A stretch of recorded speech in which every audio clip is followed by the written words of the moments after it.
Alright, so today we're going to be doing a video I've been wanting to do for quite some time now, and that's a video on the Parachute Adams. This is arguably one of the best dry flies of all time. It's definitely one of the most famous, and in my opinion, it's easily one of the most effective. I've caught so many panfish and bass on this thing, which I've mentioned this before, but I don't have trout here in the middle of Georgia, but if I did, this would be a great fly to throw for them. You can see it has the proportions of a mayfly and mimics it well, and it floats perfectly with the little parachute post. So the materials you'll need for this fly are a hook, which this one was size 8. I tied this one to be huge for bass and panfish, but I'm going to be tying it in size 14, which is right there. Then for the parachute post, you can use any variety of natural and synthetic fibers. I recommend for synthetics high float fibers from Fly Tyer's Dungeon, because those are really good for melting down with a cauterizing tool if you want to give it like a little bead at the top instead of a parachute post. But I'm going to be using wool, since that's a natural fiber, and wool and calf tail are probably the two most commonly used natural fibers for this one. And then the hackle is just Cree hackle. For the tail, I just do brown hackle because I have this Cree cape that's dry fly hackle, and a lot of them are smaller, so I don't want to have to pick a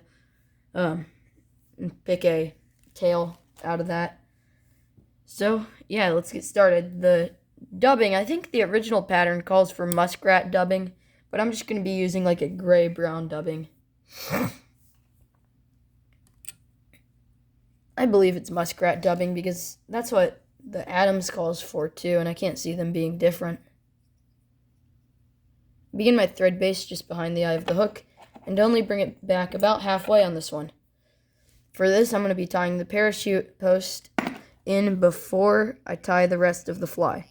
So I'm going to bring it around up to here, and I'm going to take my little bag of wool, and I'm just going to pull out some strands like so. And then if I pull them tight, you can start to see they sort of line themselves up. So once I fold this over itself, that should be a perfect amount for this. I go for a wider and shorter parachute post, and I'll show you some once I get this tied down that I got from an actual fly box, and those do have the same style parachute post we're going to be going for here. Alright, here, I'll show you. So these I believe were tied with synthetics, and I bought these a while ago.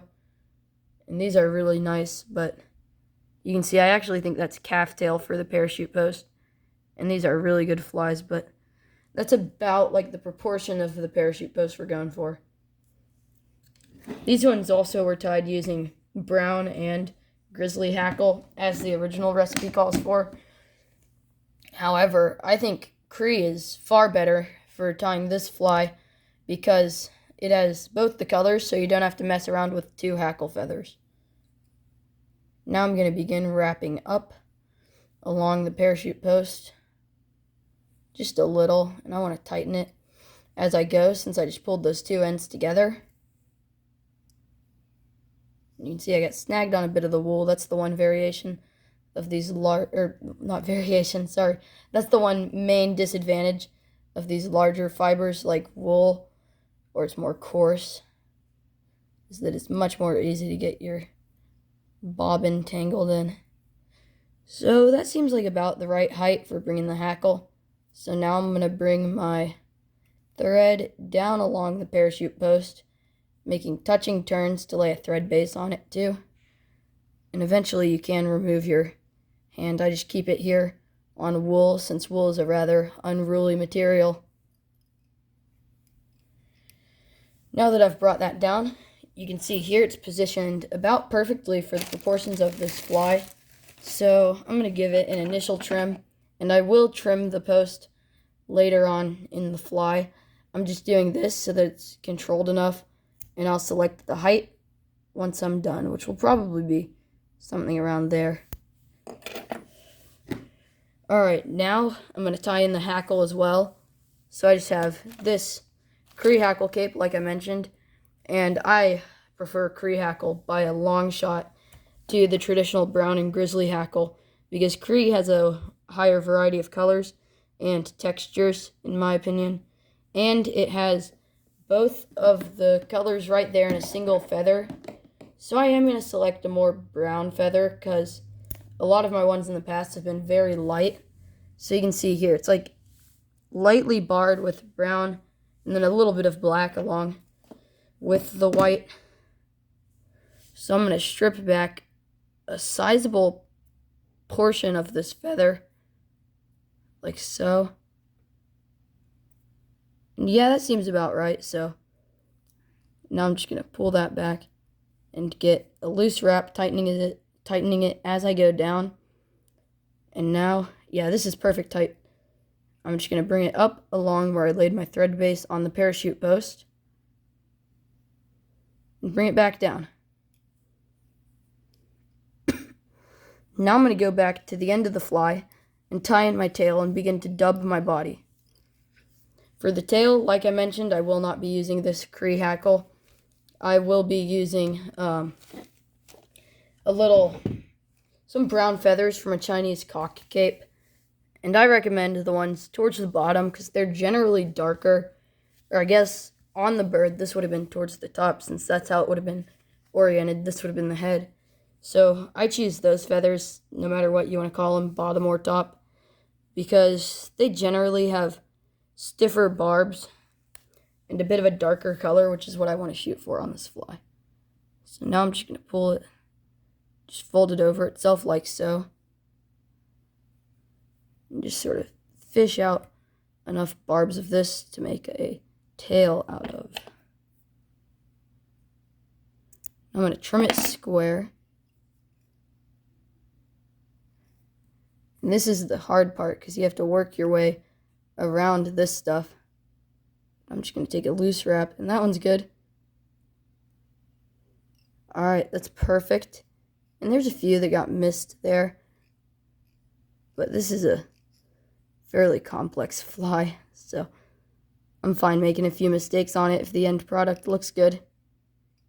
That's how I am with all flies, though, so you may be differently. And I actually like on this one how the feathers in the tail have splayed out a good bit. So it looks fairly natural with how a mayfly would. So now I'm going to begin taking my dubbing, and I'm just going to do like a light gray. Usually I mix this with like a darker brown, but I think this just on its own is more realistic to the original fly. It matches it closer. And as I dub, I want a nice and tapered body. So that should be about where I want to get. And I am just going to get a little laid down right in here. Because once I go past that, I'm probably not returning to that area of the fly. And there's a stray fiber in the tail. So I want to clean that up before I move on. That's right there. You can probably see that. But now let's take the hackle, and using a pair of rotary hackle pliers, which are these, and they can rotate, so they're good for wrapping around like that. However, I usually cut a long enough length of the hackle feather to where I can just use my fingers on this because I don't like the complication that using rotary pliers adds to it. So I'm just going to begin wrapping. And you can see this gets pretty messy if you don't get the first few wraps exactly where you want them. Because you want them like right on the thread. And you can see there it's working pretty well right now. I'm actually going to return to this and let's see, when I even this out and wrap it, which side goes down first. Okay, so now I'm going to strip this side.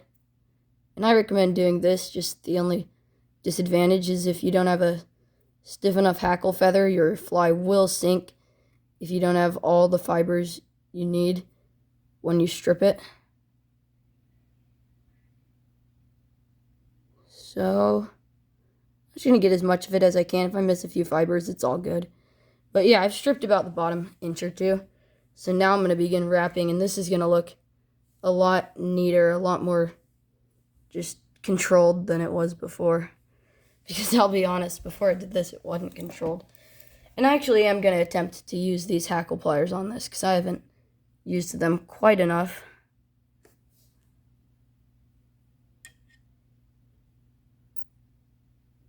So I'm just going to wrap my way down in about touching turns, just all the way down to the bottom.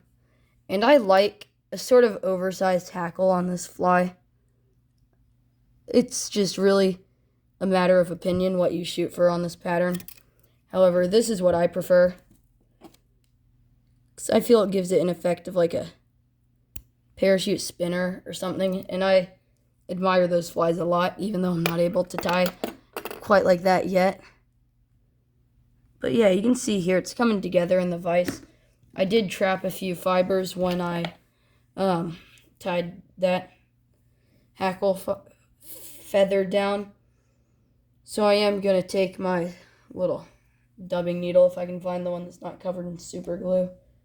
I'm at least going to take something that can be used in place of that, which this should work fairly well. I have a hook that didn't succeed as a fly from a while back, so I'm just going to run it through there where there's all the fibers I've messed up. And this is a good technique for redeeming your parachute flies when your dubbing needle is covered in super glue. So I'm just going to free all of those. And you can see here, it just comes right out and looks pretty good now. It's much more even than before. If I rotate the vise a little to where it's at the right angle, you can see there, it's a pretty solid parachute fly. So now I'm going to trim the parachute post. And I think that's about the right length. And there are a few stray fibers. However, I can go in and trim those once I'm done. So now I'm going to revisit my dubbing and dub a fair amount on. And I'm going to rotate this back. Sorry about that if it doesn't look as good, but it's just not at the right angle for me when it is for you guys. And you do want to continue that taper, reversing it on the head like I've done here, which I think that looks pretty good if I rotate it back to the right angle. Yeah, you can see there, it has a nice taper. And then, now I can whip finish it. I can just take out a little bit of thread like usual, hook it with my whip finisher tool. And when I whip finish this one, I have to be fairly careful to go under all my hackle fibers so I don't mess them up. And just lie low with this whip finish. And that should be more than enough turns. So I'm just going to tighten that. And trim my thread. And then I do think I'm going to go through and sort of just get a little bit of those out that shouldn't be there. Just those extra hackle fibers. And you can see here, I'm just going to loosen my vise and rotate it real quick for you to see. You can see the profile it gives under of like legs, and there would be a tail right there. However, that's where my vise is. And yeah, I like this fly a lot. It has a very nice profile. And yeah, I hope you enjoyed today's video. I hope you liked this fly. So comment any thoughts or suggestions on future videos, and any thoughts or comments on this fly. So thank you for watching.